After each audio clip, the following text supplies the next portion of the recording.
Lição 13, 23 a 30 de dezembro de 2023. Consequências trágicas. Texto-chave: o rei ficou muito abalado. Foi para o quarto que ficava sobre o portão da cidade e começou a chorar. Andando de um lado para o outro, clamava: "Ah, meu filho Absalão! Meu filho Absalão! Que me dera eu tivesse morrido em seu lugar! Ah, Absalão, meu filho, meu filho!" 2 Samuel 18:33. Teaser: amor, assassinato, ação, paixão.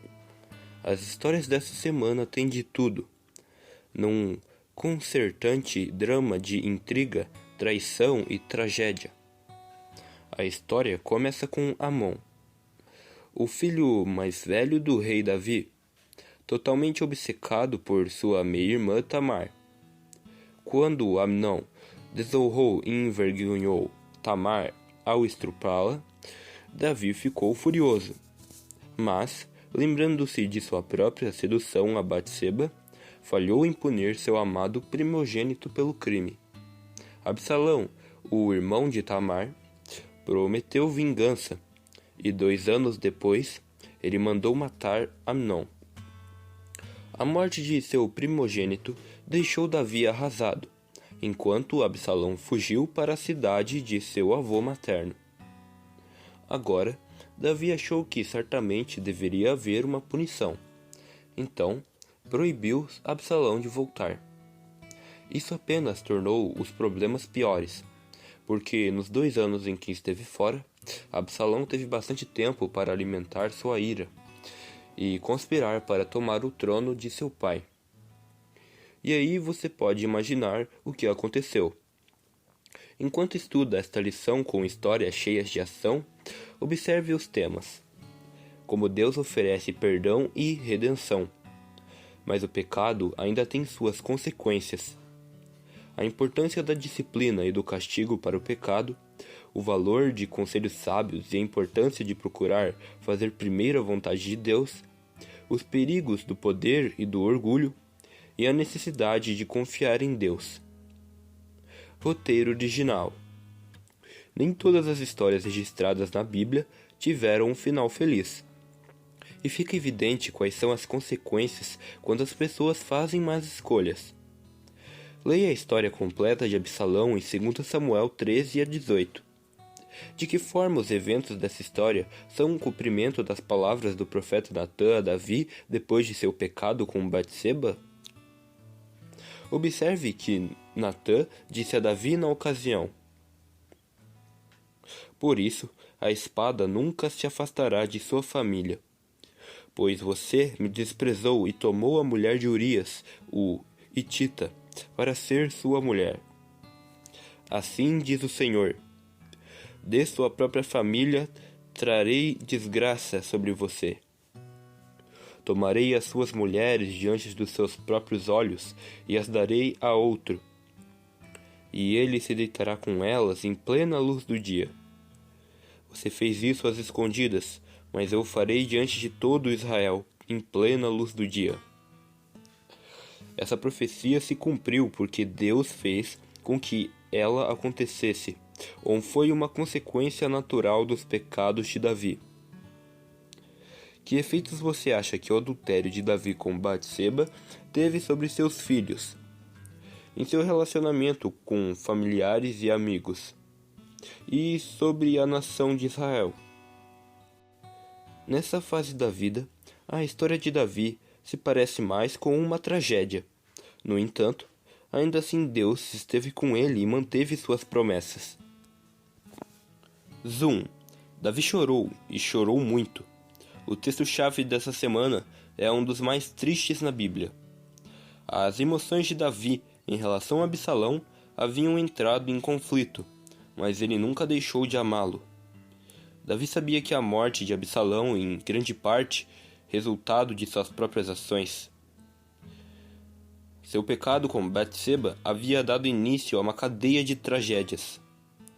No livro Os Escolhidos, a página 495, lemos o seguinte: por meio dessa experiência que o Senhor fez Davi passar, ele mostra que não tolera nem justifica o pecado. A história de Davi nos ajuda a enxergar de que maneira o Senhor coloca em prática seu plano de misericórdia, mesmo através das mais sombrias punições. Ele castigou Davi, mas não o destruiu. A fornalha é para purificar, não para consumir. A aflição de Davi também é um exemplo de quão profundamente Deus nos ama e anseia que estejamos seguros e salvos. Como você se sente sabendo que é tão amado, não importa quanto você tenha desapontado a Deus? Making of.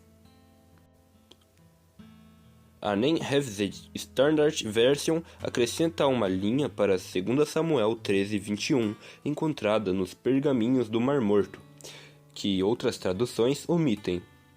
Quando o rei Davi ouviu todas estas coisas, ele ficou muito irado, mas não puniu seu filho Amnon, porque ele o amava, por ser ele o seu primogênito.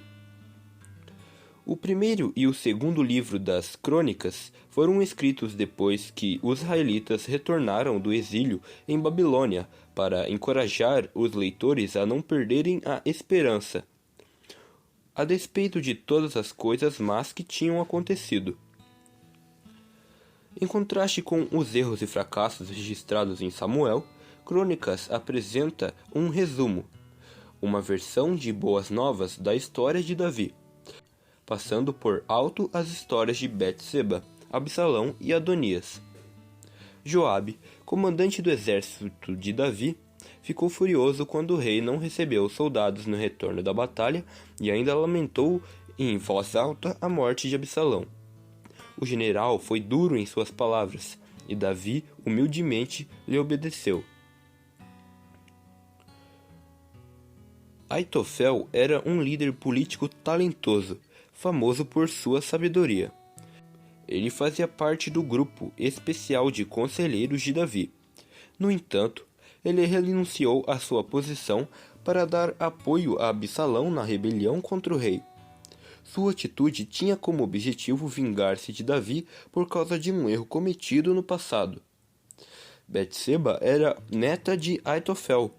Foi ele quem sugeriu a Absalão tomar as concubinas de Davi diante de toda a nação, cumprindo assim a profecia feita por Natã em 2 Samuel 12:11-12 e declarando que tinha tomado o trono de seu pai.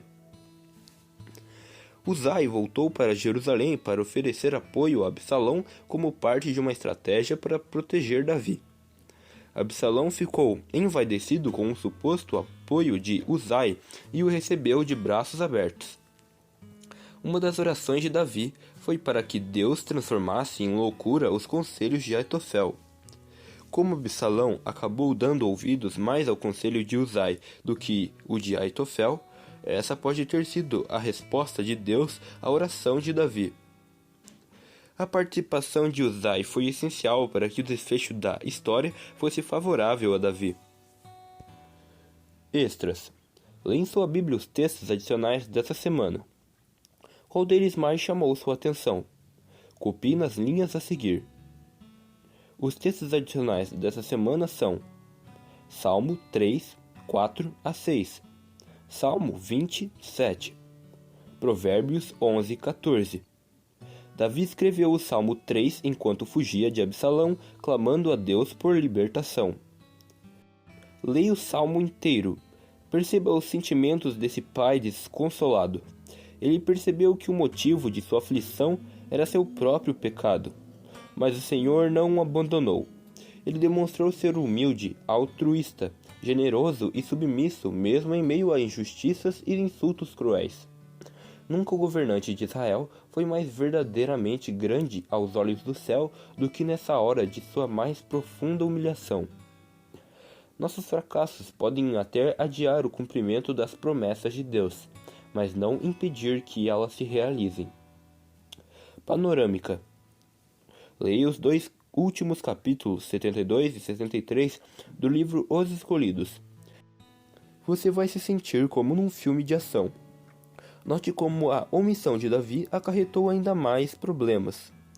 Se tivesse buscado sabedoria em Deus para educar seus filhos e resolvido os problemas à medida que eles surgiram, talvez as coisas não tivessem chegado àquele ponto. É isto que Ellen White diz sobre como Deus lida com pecados impunes. Quando os pais ou as autoridades negligenciam o dever de punir o mal, uma série de circunstâncias se seguirão, que punirão o pecado com outro pecado. Ellen White e o presidente Abraham Lincoln descreveram a Guerra Civil Americana como uma punição pela escravidão. Reflita sobre a seguinte questão: como os cristãos podem equilibrar a necessidade da graça com a necessidade da justiça? Deus planejou que os primeiros anos da vida de Davi o preparassem para o trono de Israel por meio das lições de humildade da vida de pastor, do trabalho paciente e carinhoso cuidado pelos rebanhos, por meio das cenas da natureza na solidão das campinas, que dirigiam seus pensamentos ao Criador, e da disciplina de sua vida no deserto. Mesmo assim, o sucesso e as honras do mundo enfraqueceram tanto o caráter de Davi que ele foi vencido pelo tentador. As relações com os povos pagãos os levaram a desejar seguir seus costumes e despertaram nele a ambição por grandeza mundana. Os Escolhidos, página 324. Off. O que você semeia, você colhe. Se existe uma história que comprova essa trágica verdade, é a dos últimos anos do rei Davi. Poucos na história começaram com tanta humildade e chegaram tão alto, apenas para cair tão fundo. Consumido pela culpa e tendo perdido muito da credibilidade junto ao seu povo, Davi não sabia o que fazer, especialmente quando crimes atingiram sua casa e exigiram uma resposta rápida e firme. Paulo escreveu: não se enganem, ninguém zomba de Deus. O que uma pessoa planta é isso mesmo que ela colherá. Se plantar no terreno de sua natureza humana, desse terreno colherá a morte. Porém, se plantar no terreno do Espírito de Deus, desse terreno colherá a vida eterna. Não cansemos de fazer o bem, pois se não desanimarmos, chegará o tempo certo em que faremos a colheita. Ainda que Davi tenha falhado no fim de sua vida, Deus esteve com ele e manteve sua promessa. A Bíblia menciona palavras de Davi a Salomão: estou para seguir o caminho de toda a terra. Por isso, seja forte e seja homem. Obedeça o que o Senhor, o seu Deus, exige. Ande nos seus caminhos e obedeça aos seus decretos, aos seus mandamentos, às suas ordenanças e aos seus testemunhos. Afinal, esse foi o segredo do próprio Davi. Siga você também esses conselhos e faça do Senhor a sua grande alegria. Quase todo homem pode suportar a adversidade, mas se você quiser testar o caráter de um homem, dê-lhe poder. Abraham Lincoln. O único poder que o homem deveria aspirar é o que ele exerce sobre si mesmo. Elie Wiesel. Além disso tudo, chegamos ao fim do primeiro livro da série Conflito na Linguagem de hoje. Leia os 2 últimos capítulos do livro Escolhidos e anote as lições que você aprendeu.